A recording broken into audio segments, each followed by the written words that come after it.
আরে তোর এত সাহস কি করে হয়? তুই আমার পাশে এসে বসেছিস। আমার পাশে তো আমার একমাত্র রাজপুত্র বসবে।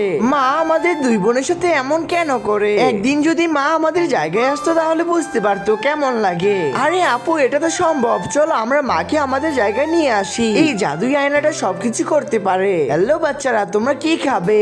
মা আমি তো ফ্রেঞ্চ ফ্রাই খাবো। এই তুই তো আমাদের মেয়ে, তুই ফ্রেঞ্চ ফ্রাই খাবি না। ফ্রেঞ্চ ফ্রাই খাবে আমাদের রাজা। কখন যে গাড়িটা আসবে বুঝতেছি না। মা আমরা কোথায় যাব?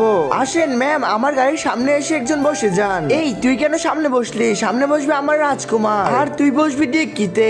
রাজকুমার আপনি কোথায় যাবে? আমার তো খিদা লেগেছে। দাঁড়া রাজকুমার, এখনই আমরা রান্না করে খাওয়াচ্ছি। এই তো তোর জন্য শরবত তৈরি হয়ে গিয়েছে।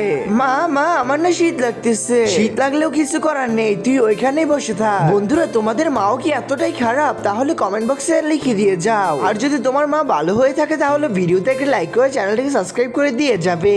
এইখানে কোনটাকে তুমি সবচেয়ে বেশি ভালোবাসো? উপরেরটা যারা পছন্দ করবে তাদেরকে কিছুই করতে হবে না, আর যারা নিচেরটাকে পছন্দ করো তারা অবশ্যই নামাজ পড়বে, তাহলে তোমার পরকাল অনেক সুন্দর হবে। আর যারা নামাজ পড়ে এবং আল্লাহকে ভালোবাসো তারা কমেন্ট বক্সে নাম লিখে দিয়ে যাও।